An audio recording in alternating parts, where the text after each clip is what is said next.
Hello there guys, welcome back to Younes Talks Football. Welcome back to a brand new video. I hope all of you are doing well today. This is your preview for tomorrow's round of quarterfinal games where we wrap up the quarterfinals. We have England versus France and we have Morocco versus Portugal. Now, the review later on for today's game is going to be very interesting because we already had one game come through and yes, massive shock. This tournament does not fail to impress anybody. It's absolutely bonkers this year at the World Cup. For me, hands down, has to go down as the best World Cup of all time. So far, for sure. We'll wait and see how it's all going to wrap up, but it's just surprise after surprise after surprise. So I'll give you my thoughts on what happened earlier on between Croatia and Brazil later on, and I'll let you know what I think, how I see everything going down between Netherlands and Argentina as well once we get the final score from that game. I'll give you that review later. But for now, we look at, is it coming home? And yes, the French can also say that if it's going to be coming home for them because they came home for them last time round. And can they retain? Well, they're going to try to get themselves to a semi-final. England are going to do the same thing for the second competition in a row. England made it to play against Croatia last time round and then we lost to Croatia. France made it and got to the final and won. This time round, only one can reach the semi-final. It's going to be very interesting. England are in a very good place. France are in a very good place too. France, I initially was looking at this squad and thinking, yeah, there's some issues. There's Didier Deschamps. There was talk and not just rumours, but there were clashes happening in between certain players in the squad. I think Benzema was a key feature in regards to all of those issues that the French team had. Now he's not there. I don't know if it's actually been a blessing in disguise, which sounds crazy, because Benzema, you think, yeah, Benzema. There was always an issue when Benzema was in that team with the manager, with certain players. Now he's not there. Maybe it's got more of the players to start looking at each other and playing for each other and less clans within the squad than before. Didier Deschamps, I think, as everyone knows, that this is going to be his last World Cup. So there was the whole talk about maybe some instability because Didier Deschamps is going to be leaving the job. Other players really going to be all in for him. Zidane is the next rumoured name in, so we'll see what happens. So there's all sorts of things happening within the French team that didn't happen in 2018, and it looked like everyone was together. Whereas now, throughout this tournament, it's just looking like they're getting better and better and better, but England have a chance to stop them. Now, France haven't been truly tested yet. You could say the same about England. This is why this game is quite fascinating, because no one truly knows what real level these two squads are actually in, because none of them have had to come up against top opposition yet. This is the first time. France are coming up against an England, and England are coming up against a France. So this is going to be really key to both teams and to see just how strong they are. England have looked impressive. Much more impressive than I anticipated. Now, the prediction could still come in. When you look at how far people thought England were going to get to, many people said the quarterfinal and it would end there. I said, if I'm not mistaken, did I say the last 16 or did I say the quarterfinal? I don't think I said beyond that, although I did the predictions and I think England ended up in a semi. So, anyway, the quarterfinal was the stage that everyone thought England would reach and then get knocked out. That's a possibility for tomorrow, let's be honest. That's a big possibility. Depends how England shape up. Depends what England do. Now, with England, it's weird because we started off this competition thinking, well, who is the best 11? This player should play, that player shouldn't play, this, that, and the other. Throughout the last game of the group stage, into the last 16, and now coming into the quarterfinals, it looks like we have found an 11. And it involves one change that Gareth Southgate made that no one was really on board with. And it's worked like a charm. But will it work against the French? That's the thing. Now, in terms of this game, it's funny. I read earlier on that a person that predicted 9/11 and a person that predicted Princess Diana's death has come out and said that he's predicting England to win the World Cup. So I don't know if you want to take that with a pinch of salt. Maybe it's coming home. The shock earlier on has got everyone thinking. We've all heard about what's gone on with Brazil. Maybe there's a big opportunity. Maybe if England do get past France, maybe it's actually going to happen. We'll see. But England have to be switched on. Big time switched on. And when it comes to the selection, many people thought that it would go a certain way. And now the last couple of games we have involved, as I've said, one player that Gareth Southgate has decided to bring in, and it's worked. And that's Henderson. Henderson, 3-man midfield, and all of a sudden, we look good. We look good. We look strong defensively. We look potent offensively. We look like we have blend going forward, and we have blend defending as well. So, how do we shape up against the French? The French, last time round against Poland, played in a 4-2-3-1. Koundé on the right, Hernandez on the left. The defence on paper, looks fantastic, right? But when you pair that up with what England have to offer, it's a defence England can deal with, I would feel. With the attacking talent England have, I feel like we can deal with that. We're dealing with a Koundé, Varane, Upamecano and Hernandez.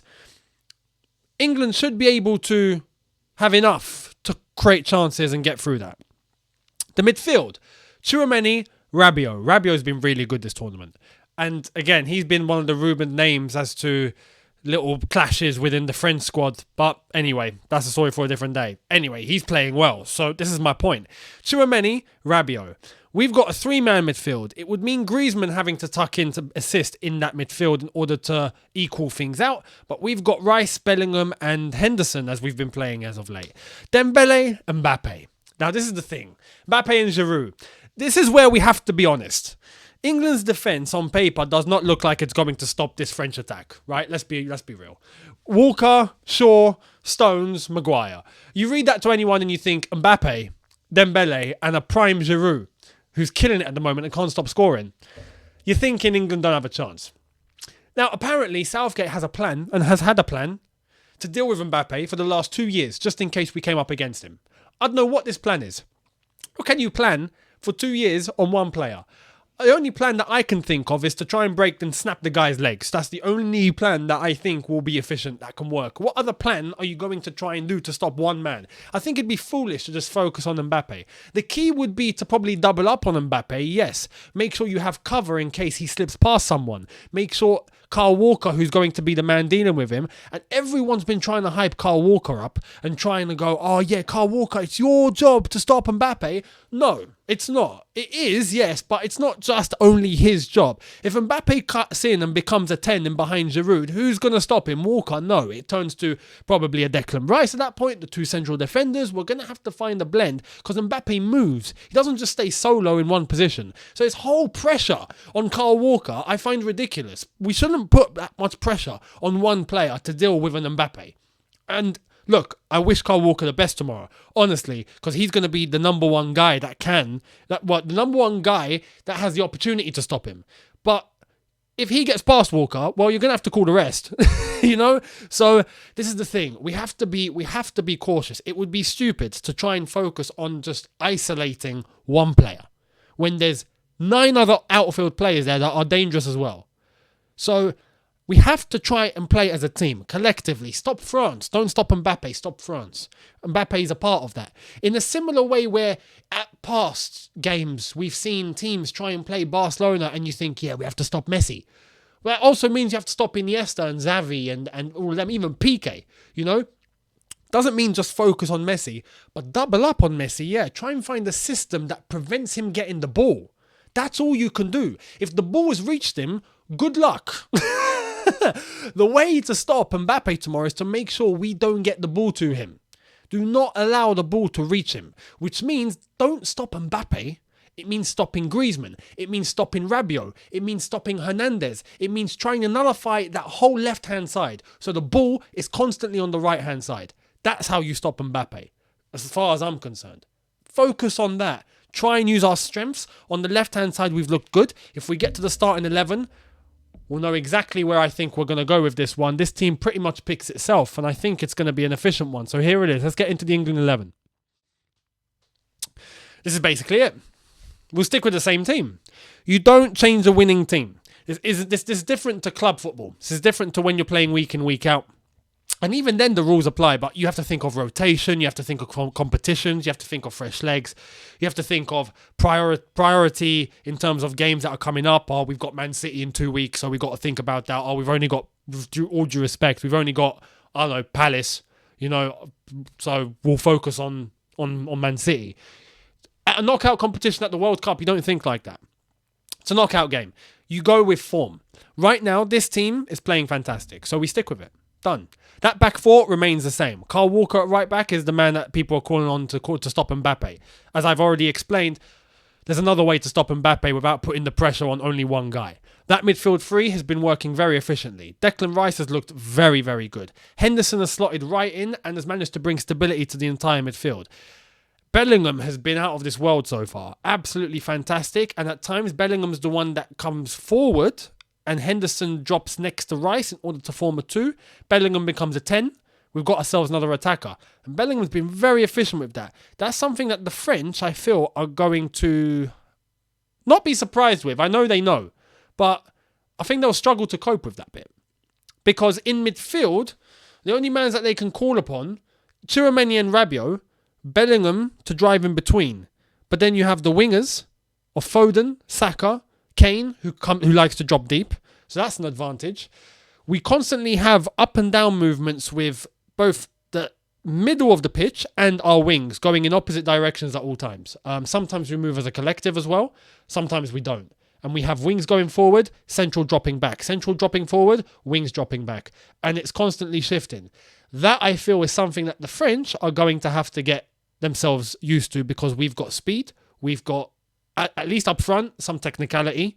We move nice. We move well. We're very direct, which means getting the ball from one place to the other as quickly as possible. I'd like to think we've got enough in the tank to be able to deal with the French tomorrow. But it's going to be very difficult. And I feel like our concern in this team is to stop France's attack. Because with this defence, they have to be in the form of their lives tomorrow. Stones, Maguire, no room for error. None. And to be honest, to be fair to Maguire, let's be real, he's been class. This tournament, he's been really good. I haven't got anything bad to say. Luke Shaw cannot get caught sleeping. I know he's susceptible to that sometimes. He can't get caught sleeping. Kyle Walker, good luck. But this 11, I think, picks itself. We've used it for the past couple of games. It's worked. It's been very efficient. We've come off the back of a 3-0 win against Senegal. Let's keep using it. So that would be the starting 11. And if we get to a prediction, I don't know. I don't know. I'm not going to lie. I've got one part of me saying, nah, England are getting knocked out tomorrow. I've got another part of me saying, no, we're going to beat France. And if we beat France, it's coming home. It's coming home. It's coming home. So I'm going to say England. Oh my God. England 1, France 0. I know I'm crazy to think France aren't going to score. But it is what it is. England 1, France 0.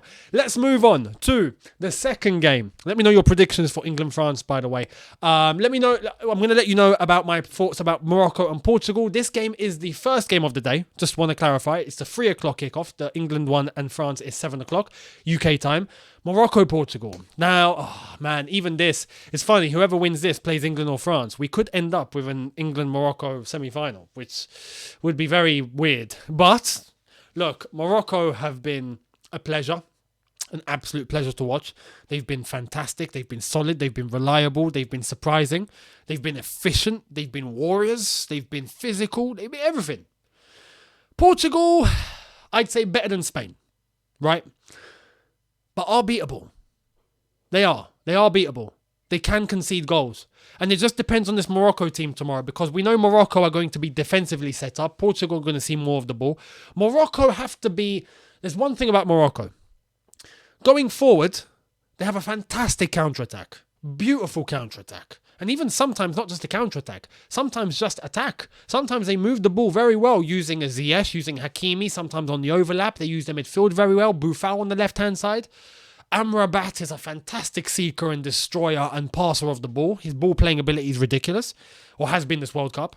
So overall, they've got talent to be able to control parts of the game.